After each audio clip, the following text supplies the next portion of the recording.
오늘 그 시편 20편은요, 환난당한 자를 위한 기도, 특별히는 이제 왕을 위해서 기도하는 시편으로 널리 알려져 있습니다. 특별히는 그 왕이 전쟁을 위해서 싸우러 나가거나 또는 이제 원수와 전쟁을 치르고 나서 어떤 맹약을 맺을 때에, 여러분 그 맹약을 이제 맺으러 갈 때에 그 맹약을 못 맺을 수도 있잖아요. 실패할 수도 있잖아요. 그 외교 관계가. 그리고 그 맹약을 맺을 때에 또는 굉장히 뭐라고 얘기해야 되나요? 불평등하게 조약을 맺을 수도 있잖아요. 그래서 그 맹약을 맺기 전에 부르는 시편, 그 왕을 위해서 중보하는 시편으로 널리 알려져 있습니다. 그래서 성전에서 지어졌다라고 얘기하고 있죠. 그런데 오늘 이제 그 머릿말에는 시편 20편을 다윗의 시편으로 기록하고 있어요. 이제 괴리감이 좀 있는 거죠.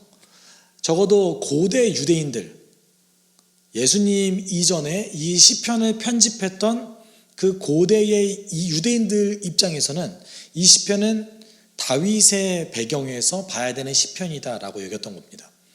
그리고 현대인들이 봤을 때, 현대 학자들이 봤을 때에 이 시편은 그 짜임새나 구조 자체가 왕을 위해서 뭔가를 기도하고 그리고 환난당한 어떤 지도자를 위한 기도다라고 이제 해석을 하는 거죠.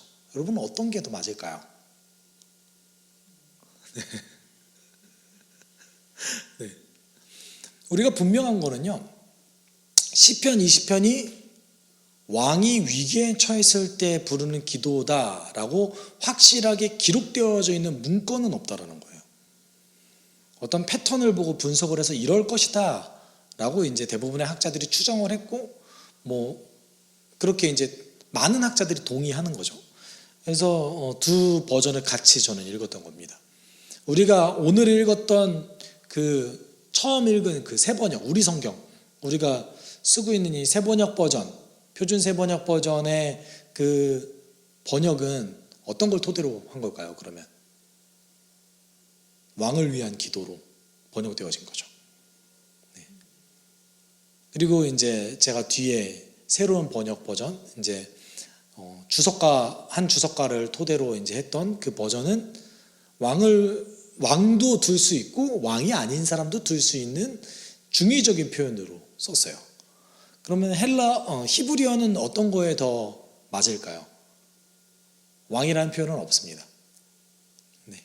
너예요, 너. 내가 그러길 원하노라, 이런 식으로 표현되어 있지, 왕이라는 표현은 맨 마지막 9절에 한번 쓰여집니다. 근데 그것도 이제 그 9절도 이제 뒤늦게 제가 이제 살펴보겠지만, 우리 세번역 버전에서는 그 9절 왕이라는 표현 한 단어 딱 나오거든요. 그거를 목적으로 사용했어요. 하나님, 우리 왕에게 이 기도를 들어주세요. 우리 왕의 계획을 들어주세요. 우리 왕을 구해주세요. 이런 식으로 번역을 했습니다. 근데 이게 이제 이 주석가는 이제 주어로 번역한 거예요. 그럼 어떻게 되는 거죠? 주님, 우리를 구원해 주세요. 주님, 오 왕이시여, 우리에게 응답해 주세요. 네. 확연히 달라지죠. 네, 그래서 제가 두 가지 버전을 같이 읽었는데요. 저는 이제 후자의 번역을 좀 더 좋은 번역이라고 생각을 해서 세 번역 버전보다는 이제 뒤에 번역되어져 있는 그 주석에 쓰여져 있는 그 버전으로 오늘 함께 나눌 겁니다. 네. 그 말은 두 가지 다 가능하다는 얘기인 거예요. 왕을 위한 기도일 수도 있죠. 그렇지만 그 왕을 위한 기도라고만 놓고 보기에는 그 문자 그 자체에는 왕에 대한 기도가 별로 안 나와요. 다만 그런 요소들이 종종 있기 때문에 제가 짚어가면서 함께 나누면 좋을 것 같습니다. 적어도 오늘 우리가 중심적으로 살펴봐야 될 것은 힘든 사람을 위한 기도다. 요 정도가 이제 공통 분모가 될 수 있을 것 같습니다. 1절 이렇게 얘기하죠. 주님께서 환난날에 내게 응답하시며 야곱의 하나님의 그 이름이 너를 보호하시기를 원하노라. 여기서 좀 특이한 게 하나 있습니다. 무엇이 특이하죠? 이름이 너를 보호한대요. 이름이 하나님 자체는 될 수 없잖아요. 근데 유대인들 입장에서는 하나님의 이름을 하나님 존재 자체로 봤어요. 그래서 그들이 하나님의 이름을 말하지 않았던 거예요. 하나님 이름 말하는 게 하나님의 존재 자체를 훼손하는 거로 여겼거든요.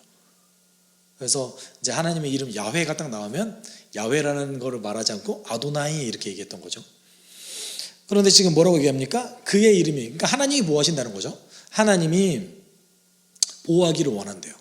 그럼 지금 사실 보호를 받아야 되는 상황인 거예요. 그리고 지금이 어떤 상황입니까? 환난 날인 거예요. 그래서 2절에, 그러니까 1절, 2절, 그다음에 이제 3절까지는 계속해서 같은 형식이 계속 이어집니다. 뭐 하길 원하노라, 뭐 하길 원하노라, 뭐 하길 원하노라, 뭐 하길 원하노라. 이런 식으로 형식이 계속 똑같아요. 형식이 계속 똑같아서 음절이 이어집니다.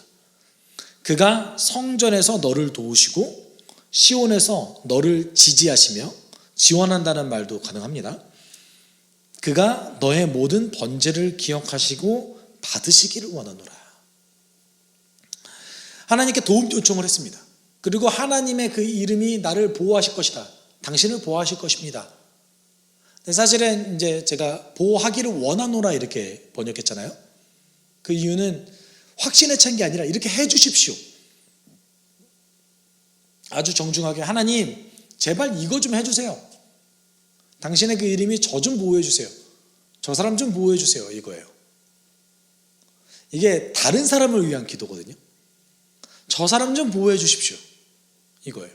그리고 오늘 뭐예요? 하나님 성전에서부터 그를 좀 도와주시고요. 시온에서 그를 좀 지지해 주세요. 그리고 그가 성전에서 바쳤던 모든 번제를 좀 기억해 주십시오. 어떤 의미가 있을까요? 일단 이게 성전에서도 되고 성전으로부터도 가능하거든요. 그런데 여러분, 성전은요 유대인들에게 조금 다른 의미가 있는 곳입니다. 단지 우리가 보통 성전 그러면은 어떻게 그동안 이제 받아들여 왔죠? 하나님의 집 정도? 그 정도 문자적으로 받아들이지 않았습니까? 그래서 원래 교회에도 성전이라는 이름 살짝 붙이잖아요. 네, 저도 약간 동부교회 분들이랑 이렇게 대화를 나눌 때도 메탄동 성전이었을 때 이렇게 얘기하잖아요. 근데 원래 그 말은 틀린 말이에요. 성전이라는 말은 딱 한 군데밖에 쓰일 수 없어요. 어디냐면 예루살렘 성전. 네. 예배당 정도가 이제 정확한 것 같은데, 그 성전이 우리가 느끼기에는 단지 그냥 하나님의 집 또는 이제 신앙생활 하는 사람이 같이 모여서 신앙생활하는 그 공간, 우리는 그 정도로 이해하잖아요. 유대인들에게는 성전은 현실적으로 건물이 지어져 있으나 건물로 여겨지지 않았어요. 어떤 느낌이냐면 지금 이 땅과 하늘의 그 경계선이라고 생각했어요. 그들은 연결고리라고 생각했어요. 그래서 이제 힘든 사람이나 기도가 있는 사람, 그 다음에 하나님께 구할 게 있는 사람들이 찾아가서 반드시 그곳에 찾아가야 되는 거예요. 그곳에 찾아가서 하나님께 도움을 구할 수 있는 그곳. 왜냐하면 그곳만이 하나님이 계신 그 천국과 연결점이 있는, 우리로 따지면 이제 통로 같은 느낌인 거죠. 성전이. 다른 곳에서 이렇게 하는 게 큰 의미가 없는 거예요. 한국도 좀 그런 곳이 있는데, 혹시 그 드라마 보시면 물 떠놓고 막 비일잖아요. 어디서 비는지 아세요, 혹시? 항상 똑같은 장소에서 빕니다. 예, 맞아요. 장독대. 네, 여러분, 한국의 무속신앙에서요, 장독대가 현생과 이상의 경계선이라고 여겨진 곳이에요. 전 세계에서 이렇게 현생과 이생의 어떤 하늘과 땅의 경계선으로 여겨지는 그런 곳들이 있습니다. 한국은 장독대로 여겼고요. 그래서 약간 너무 퀄리티가 차이가 나나요? 유대인들은 성전, 한국은 장독대. 그래서 한국은 장독대에서 했고, 유대인들은 힘든 거 있을 때마다 성전에 간 거예요. 여러분, 한나가 사무엘을 얻기 위해서, 아들을 얻기 위해서 어디로 갔죠? 성막으로 갔죠. 당시 이제 성전이 건축되기 전이었기 때문에 하나님의 법궤가 있었던 그 실로의 성막에 가서 하나님 앞에 이제 정말 눈물의 기도를 드리죠. 그러니까 어떤 환란이 있거나 힘든 일이 있을 때 찾아가야 될 곳이 어디예요? 성전인 거예요. 성전. 그 성전에서 하나님께서 도우신대요. 그래서 이스라엘 백성들에게는 어떻게 생각했냐면 성전에서 도우심이 일어난다고 생각했어요. 재미있는 게 이스라엘의 부활 사상이 있잖아요. 이스라엘도 부활 사상이 있어요. 그래서 그 지금 이제 성전이 폐허가 되고 지금 현재는 성전이 없거든요. 현재 있는 예루살렘 성전은 성전이 아니라 모스크잖아요. 이슬람 사원이거든요. 근데 이제 제3성전이 건축되어지면 부활이 있다고 믿어요. 이스라엘 백성들은, 현재 유대인들이. 그럼 어떤 일이 벌어질 거라고 얘기할까요? 재밌는 일이 있어요. 여러분, 그 이스라엘에 가시면은 그 이스라엘 옆에 감난산 그쪽이 있어요. 이렇게 골짜기를 하나 지나서 산이라고 말하기 조금 민망한 언덕이 있어요. 네. 우리가 생각하는 산은 아닙니다. 다음엔 좀 푸르디틱해요. 근데 거기 이제 올리브 나무가 많고, 올리브 나무도 크지도 않아요. 작아요. 그곳에 이제 이렇게 산 언덕배기가 쭉 있는데 거기에 쭉 뭐가 있냐면 무덤이 있습니다. 왜냐하면 성전의 동쪽이거든요. 그러니까 그 제3성전이 건축되고 하나님의 임재가 다시 임할 때, 부활이 임할 때 성전의 동쪽 감난산 그쪽 계열부터 부활이 일어난다고 믿어요. 거기 무덤이 얼마나 비싸겠어요. 정말이에요. 거기 무덤은 아무나 못 묻힙니다. 여러분 그 영화에 나왔던 신들러 리스트 정도 되면 거기 묻어줘요. 우리 따지면 이제 국립공원보다 훨씬 좋은 자리인 거죠. 최고의 자리. 부활을 제일 처음 경험할 수 있는 그곳. 그만큼 성전이 어마어마한 의미가 있는 겁니다. 사실 시온이라는 단어도 이 성전이나 마찬가지입니다. 성전이 시온산에 있으니까. 그래서 그 시온산에서 너를 지원하고 지지해 주신대요. 그걸 원하는 거죠. 3절까지는 계속 간구하는 겁니다. 이렇게 해 주십시오. 그리고 번제를 기억해 달래요. 이게 약간 오해하면 이럴 수 있어요. 하나님, 제가 그동안 돈 이만큼 냈어요. 저 사람 헌금 진짜 많이 냈는데 망하면 안 되는 거 아닙니까? 이걸까요? 우리로 따지면 이런 거 아닌가요? 근데 그게 아니에요. 번제는요, 하나님께 드리는 어떤 제물은 맞는데 그게 남는 게 아니거든요. 완전히 다 태워드리는 건데, 번제는 기본적으로 속죄제입니다. 다른 말로 하면 내 죄를 용서해 주십시오 라고 이제 제물을 드리고 다 태워드리는 거예요. 그래서 그동안 이 사람이 드렸던 번제를 하나님 기억하십시오. 그러면 이게 어떤 얘기냐면 이 사람 정말 경건한 사람입니다. 하나님, 이 사람이 성전에 들려서 수시로, 그 사람 성전에 들려서 번제를 드렸어요. 원래 제물을 드리면 일정 부분 태우고 남는 게 있어요. 나머지 뭐 할까요? 먹어요. 네. 뭐 이제 그 10분의 1 정도 제사장 떼어주고, 그 다음에 뭘 하고 남는 것들이 있어요. 또는 이제 생색이라도 낼 수 있는 거죠. 제사장에게, 당신 저기 했으니까. 네. 근데 번제는 완벽하게 다 태워드리는 거예요. 제사장 입장에서도 어떻게 보면 자기한테 남는 게 없어요. 다 태워드리니까. 그런데 어떤 느낌이냐면 이 사람 정말 신실합니다. 이 사람 자신의 죄가 기억날 때마다 하나님께 가서 번제를 계속 수시로 드렸던 사람입니다. 여러분, 욥을 기억하십니까? 욥이 번제를 자주 드렸어요. 그런데 자기의 죄를 위해서만 드린 것도 아니고 자기의 자녀들을 위해서도, 자녀들의 죄를 위해서도 드렸고, 자기가 앞으로 지을 죄를 미리 생각해서 번제를 드렸어요.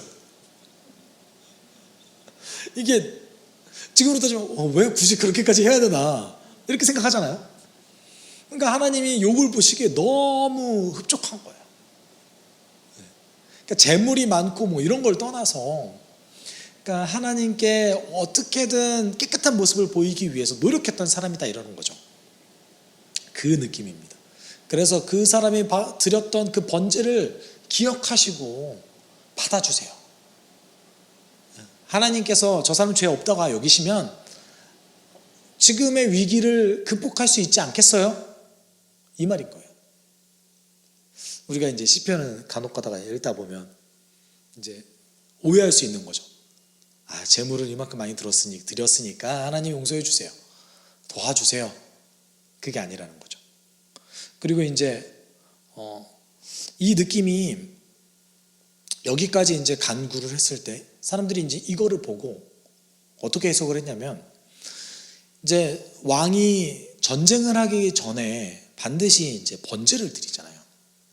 그리고 제사장이 제사를 드립니다.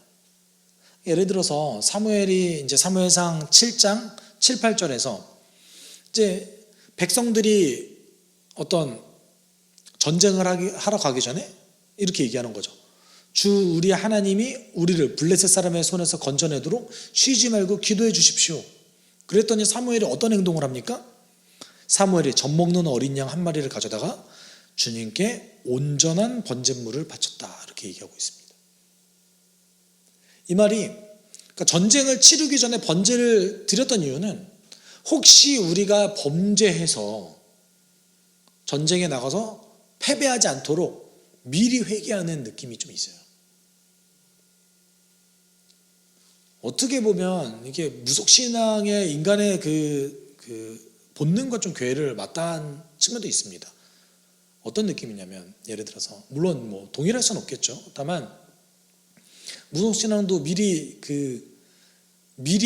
어떤 일이 발생할까봐 미리 제물을 바쳐놓고 막 이렇게 제사를 드리거나 고사를 지내거나 막 이렇게 하잖아요. 근데 인간의 속성이 다 비슷한 것 같아요. 어느 곳을 가나 제사를 드릴 때 전쟁 나가기 전에 꼭 자신이 원하는 신께 제물을 바치죠. 하나님께 제물을 바치는 이유는 혹시라도 범죄한 것 때문에 패배할까 봐. 그래서 사무엘을 찾아가서 비는 거예요. 물론 그래도 이렇게 해도 이스라엘은 많이 졌습니다. 별로 이겼던 경험이 많진 않은 것 같아요. 네. 많이 졌어요. 이런 어떤 기준을 따라서 사람들이 이제 이 시편이 왕을 위한 시편이다, 저는 뭐 동의할 수 있다고 생각합니다. 그렇지만 단지 그것만을 위한 시편으로 보기에는 제가 해석하기는 무리가 있다 느껴져요. 단지 저는 지금 현재 힘든 사람들을 위한 기도다. 근데 이제 다윗의 배경에서 봤을 때는 그 해석이 맞을 수 있어요. 다윗의 배경으로 봤을 때는 전쟁이나 어려운 일이 있는 게, 다윗은 보통 전쟁이 할 때거든요. 그래서 전쟁에 관련된 시는 분명하다, 이건 확실합니다. 다만 이것이 우리에게 해석되어졌을 때 그렇게만 놓고 보지 말고 힘든 사람을 위한 기도로 이제 통틀어서 보는 게 우리에게 조금 더 공감하기 좋다라는 것이죠. 다윗의 시각으로 봤을 때 이건 반드시 전쟁을 위한 기도가 맞습니다. 왜냐하면 다윗은 힘든 일이 전쟁할 때밖에 없었어요. 또는 이제 내가 적군이 쫓아와서 도망 다닐 때 무조건 군사적인 일이 본인이 힘들게 했어요. 예를 들어서 바세바 사건 이후에 다윗이 계속해서 그 일을 당하잖아요. 하나님의 심판을 당하잖아요. 그것도 거의 대부분은 가장 힘들게 한 거는 군사적인 일이었어요. 압살롬이 쫓아와서 자신의 모든 것을 빼앗으려 한다든지 이런 거였습니다. 이제 여기까지는 간청입니다.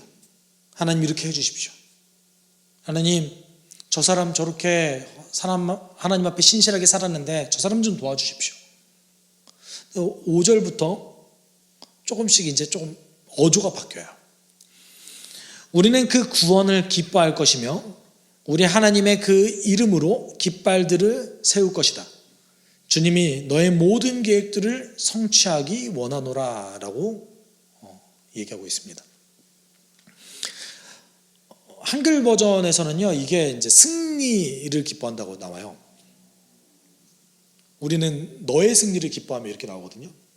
근데 제가 이제 히브리어를 확인해 보니까 그 구원이 더 정확합니다. 문자적으로. 그래서 우리는 그 구원을 기뻐할 것이다. 근데 지금 기뻐한다는 얘기가 아니에요. 장차 기뻐할 것입니다. 왜냐하면 아직 구해주진 않으셨잖아요. 무슨 말인지 이해하시죠? 아직 하나님의 응답을 듣지는 못했어요. 다만 우리는 기뻐할 거예요. 근데 왜 승리라고 번역했냐면 뒤에 나오는 깃발 때문에 그래요. 우리 하나님의 그 이름으로 깃발들을 세울 것이다. 여기도 마찬가지로 앞으로 세울 겁니다 이거예요. 영어로 따지면 미래형을 썼어요. 세울 것입니다. 왜냐하면 주님이 너의 모든 계획들을 성취하기를 원하기 때문입니다. 저는 그렇게 되길 원해요. 요새 계획들이 여러 가지 단어로 번역될 수 있는데 탄원이라는 말로도 번역 가능합니다. 그 한글 성경에서 기도라고 번역되어 있어요. 개정개혁판에서는. 그래서 주님은 너의 모든 기도들을 들어주실 것이기 때문입니다. 이렇게 이제 번역했는데 제가 왜 여기서 계획들이라고 번역을 했냐면 이 히브리어 단어가 뒤에 나오는 이사야 30장 1절에 나오는 여기서 보시면 거역하는 자식들아 너희에게 화가 닥칠 것이다. 너희가 계획을 추진하지만 그것들은 나에게서 나온 것이 아니며 동맹을 맺지만 나의 뜻을 따라 한 것이 아니다. 여기서 나오는 그 계획과 동일한 단어입니다. 그러니까 이사야가 아수르 왕국 때문에 이집트와 동맹을 맺는 히스기야 왕을 비판한 말이에요. 히스기야 왕이 우리로 따지면 굉장히 선한 왕인데 그러니까 아수르가 쳐들어오려고 하니까 이집트와 동맹을 맺으려고 한 거예요. 그러니까 이사야가 히스기야를 엄청나게 비판하면서 그 헛된 일이다. 왜 하나님을 의지하지 않고 지금 왜 다른 길을 찾고 있느냐. 여기서 얘기하는 그 계획이 동일한 단어입니다. 그래서 탄원이라는 말도 번역할 수 있지만 우리가 이제 어떤 왕의 출정을 위한 시편으로 우리가 조금 이해를 한다면 계획이라는 단어가 조금 더 이제 와닿는 것 같아요. 왕이 어떤 맹약을 맺으려고 했던 그 계획들 또는 왕이 군사작전을 펴기 위해서 엄청나게 많은 계획을 세우지 않을 겁니까? 굉장히 많은 계획을 세울 텐데 그 계획들을 이루어 주십시오. 이런 개념인 거죠. 근데 우리가 기도할 때는 탄원이라는 게 조금 와닿겠죠. 그렇죠. 성경 번역이라는 게 굉장히 조금 뭐랄까 오묘한 것 같아요. 그러니까 히브리어만 놓고 봤을 때는 계획들이라는 게 더 맞는데 우리가 기도할 때는 계획들도 가능하고 탄원도 가능하거든요. 그러면 우리 기도를 들어주십시오. 이게 좀 와닿잖아요. 우리가 무슨 군사작전을 하는 것도 아니고. 그렇죠? 다만 이제 저는 설교자니까 정확한 단어로는 계획이 맞는데 여러분 혹시 탄원이라고 얘기해도 괜찮습니다. 사실 제가 이렇게 번역할 때마다 매우 부담되긴 해요. 네. 제가 이렇게 엄청 그 원어의 전문가가 아니거든요. 전문가가 아니기 때문에 좀 약한 부분이에요. 약한 부분인데 그래도 이제 시편은 조금 더 풍성하게 문자 하나 보는 게 좀 더 좋으실 것 같아서 탄원으로 번역할 수도 있습니다. 어떤 느낌입니까? 이미 당신이 들어주실 거니까 저는 당신이 들어주실 그 응답을 기대하고 있을게요. 이런 느낌인 거예요. 그래서 6절에 이렇게 고백하죠. 이제 나는 주님께서 그의 부름받은 이를 구원하실 것을 압니다. 기름 부음 받은 이를 구원하실 것을 압니다. 주님께서는 의로운 오른손으로 그에게 하늘 성소에서 전능하신 승리로 대답하실 것입니다. 여기서 하늘 성소도 가능하고요. 거룩한 천국도 가능합니다. 그러니까 당신이 살고 계시는 그곳에서 지금 힘들어하고 있는 저 기름 부음 받은 이를 구원할 겁니다. 저는 그걸 알아요.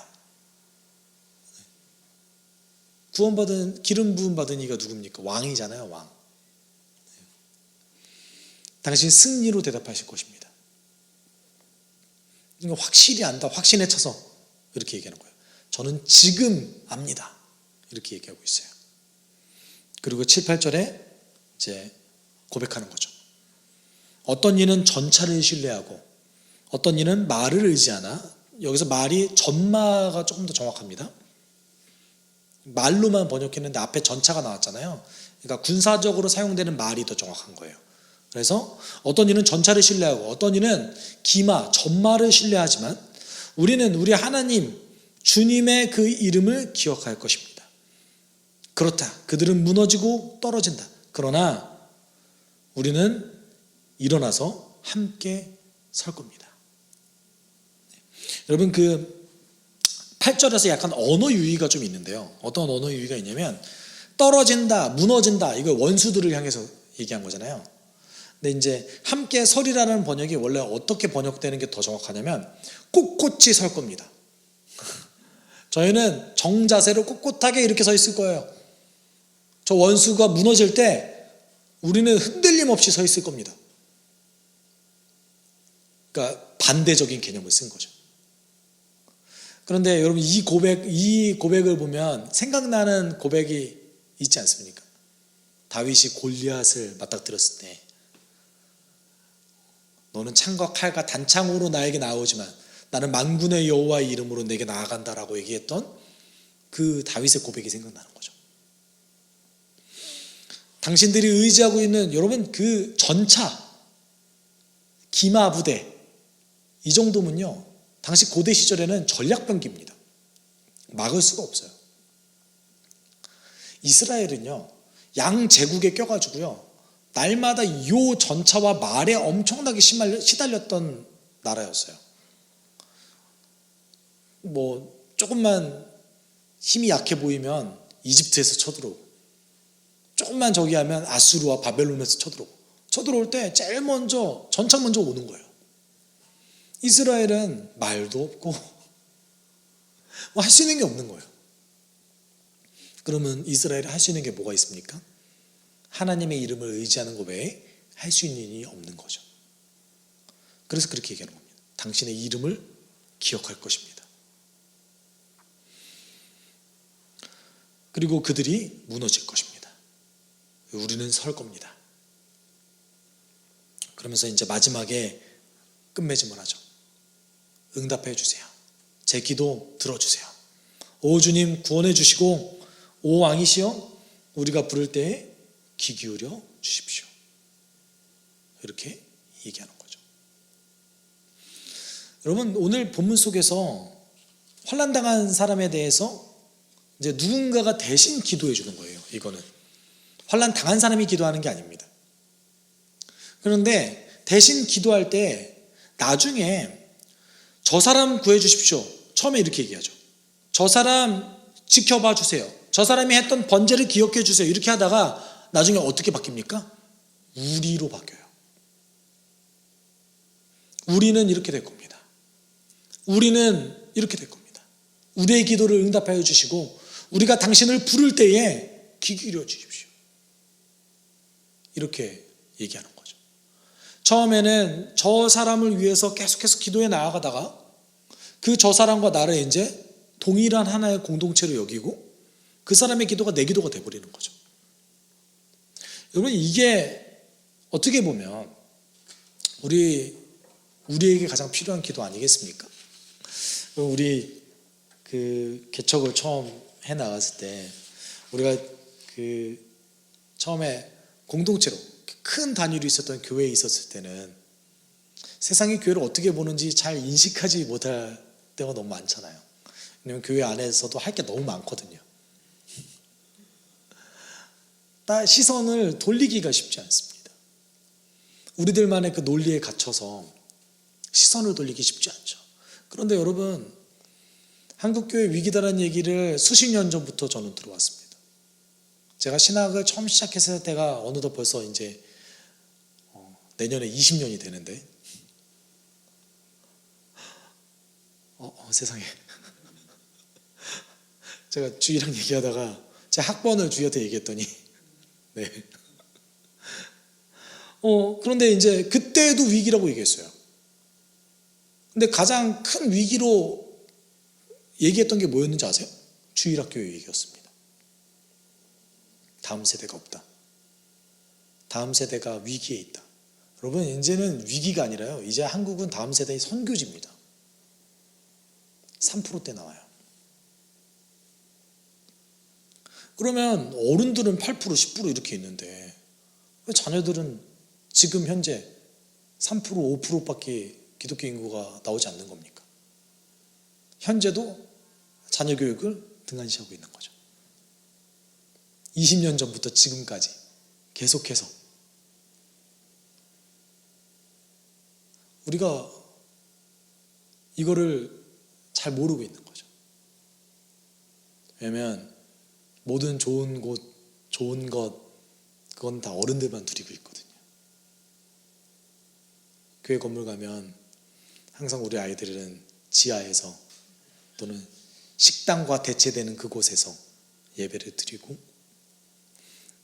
모든 물건과 모든 재원과 모든 차량과 이것은 어른들 예배에 미리 다 동원된 다음에 남은 시간에 이용해야 되고, 모든 주일학교 사역자는 대부분 파트 사역자고, 20년의 위기를 겪었다고 얘기하는 한국교회의 현실이 아직도 변하지 않는 상황을 우리는 살아가고 있습니다. 여러분, 그 문제가 우리의 문제로 여겨져야 돼요. 그리고 그 문제를 놓고 정말 눈물을 흘리며 기도할 수 있는 성도가 되길 저는 소망합니다. 지나가는 젊은이들을 보면은 안타까워하고 그들을 향해서 저들에게도 예수가 필요할 텐데, 저들도 분명히 예수가 필요할 텐데, 이런 마음을 우리가 얻을 수 있는 사람이 되었으면 좋겠습니다. 우리가 함께 기도할 때 여러분, 우리 분명하게 현재는 위기의 시대가 맞습니다. 분명하게 위기의 시대가 맞습니다. 오늘 본문 속에서 이 위기를 헤쳐가는 방법이 무엇이었습니까? 하나님의 이름을 의지하는 거였죠. 온갖 시도를 다 해봐도 쉽지 않습니다. 그렇지만 우리가 하나님 이름을 의지하여서 하나님을 의지하며 나아갈 때에 어떤 위기 속에서도 하나님 우리에게 응답하실 것이고, 어떤 위기 속에서도 하나님 우리에게 대답을 들려주실 것입니다. 우리가 기도할 때 하나님, 나의 개인적인 위기, 한국 교회의 위기, 주일학교의 위기, 모든 것 주님 이름 앞에 맡깁니다. 주님, 우리를 불쌍히 여기시고 주님 앞에서 우리가 신실하게 그것을 위해서 날마다 기도해 나아갈 수 있게 주님 도와주십시오.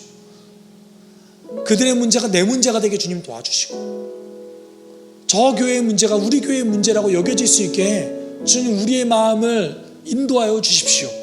우리가 함께 기도하도록 하겠습니다. 사랑이 많으신 하나님 아버지, 우리를 인도하여 주심에 감사를 드립니다. 하나님, 우리를 지금 이 순간에 하나님 이 위기의 순간 속에서 교회를 개척하게 하시고, 우리가 지금 이